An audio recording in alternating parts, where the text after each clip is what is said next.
Hello दोस्तों, कैसे हो आप लोग। मैं हूं आपका अपना शैडो टीचर। क्या आपने कभी देखा है कि लोग शादी की बात करते करते लड़ाई करने लग जाते हैं। आज की ये कहानी द प्रपोजल भी कुछ ऐसी ही है। तो चलिए जल्दी से इस मजेदार कहानी को समझते हैं। तो कहानी शुरू होती है इवान वासिलिविच लोमोव से, जो एक जमींदार है और थोड़ा सा नर्वस और बीमार रहने वाला इंसान है। एक दिन वो अपनी पड़ोसन नतालिया के घर जाता है, लेकिन किसी सामान्य काम के लिए नहीं, बल्कि उससे शादी का प्रपोजल देने के लिए। लोमोव को लगता है कि अब उसे शादी कर लेनी चाहिए, क्योंकि वो एक स्टेबल और शांत जिंदगी चाहता है। जब वो नतालिया के पिता चुबुकोव से मिलता है तो वो बहुत खुश हो जाते हैं, क्योंकि उन्हें भी अपनी बेटी की शादी की चिंता रहती है। फिर नतालिया आती है और शुरुआत में दोनों के बीच नॉर्मल बातचीत होती है, लेकिन अचानक बात जमीन पर आ जाती है। लोमोव कहता है कि उसकी जमीन, जिसे ऑक्सन मीडोज कहा जाता है, उसकी है, लेकिन नतालिया तुरंत उसे गलत साबित करने लगती है और कहती है कि वो जमीन उनकी है। अब यहीं से शुरू होता है असली कॉन्फ्लिक्ट। दोनों के बीच बहस इतनी बढ़ जाती है कि वो शादी की बात भूलकर लड़ाई में लग जाते हैं। लोमोव गुस्से में आकर अपने आर्ग्यूमेंट्स देता है और नतालिया भी पीछे नहीं हटती। धीरे धीरे ये छोटी सी बहस एक बड़ी लड़ाई में बदल जाती है, जहां दोनों अपनी अपनी बात को सही साबित करने में लग जाते हैं। लोमोव इतना ज्यादा तनाव में आ जाता है कि उसकी तबीयत बिगड़ने लगती है।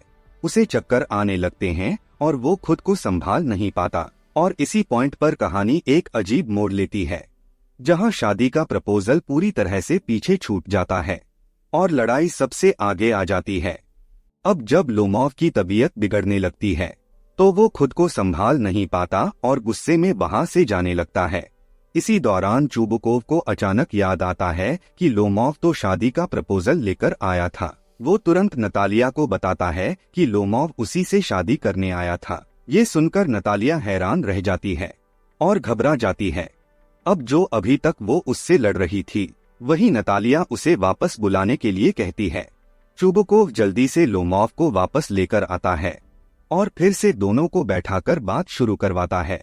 लेकिन जैसे ही बातचीत शुरू होती है, इस बार झगड़ा किसी और बात पर शुरू हो जाता है, उनके कुत्तों को लेकर। लोमोव कहता है कि उसका कुत्ता गेस ज्यादा अच्छा है, लेकिन नतालिया कहती है कि उसका कुत्ता स्क्वीजर बेहतर है।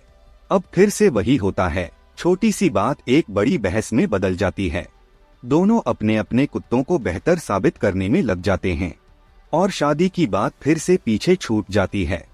लोमोव इतना ज्यादा गुस्से और तनाव में आ जाता है कि वो अचानक गिर जाता है। सबको लगता है कि शायद उसे हार्ट अटैक आ गया है। नतालिया घबरा जाती है और रोने लगती है। अब उसे समझ आता है कि वो क्या खो सकती है। फिर किसी तरह लोमोव को होश में लाया जाता है और बिना ज्यादा कुछ सोचे तुरंत दोनों की शादी तय कर दी जाती है। लेकिन सबसे इंटरेस्टिंग बात यह है कि शादी के बाद भी दोनों का झगड़ा बंद नहीं होता। वो फिर से बहस करने लगते हैं। यही इस कहानी का असली मैसेज है कि कभी कभी लोग छोटी छोटी बातों पर इतना उलझ जाते हैं कि असली और जरूरी चीजें पीछे रह जाती हैं। तो दोस्तों, यहाँ तक आपने पूरी कहानी समझ ली है, और अगर आप यहाँ तक बने रहे हो तो सच में आपका फोकस काफी अच्छा है। उम्मीद है कि अब आपको ये चैप्टर एकदम क्लियर हो गया होगा और आप इसे आसानी से याद भी रख पाओगे। और अगर कोई भी दिक्कत आए तो बिना झिझक के कमेंट में पूछ सकते हो, क्योंकि हम आपके साथ हैं। तो मैं मिलूंगा आपको अगली वीडियो में।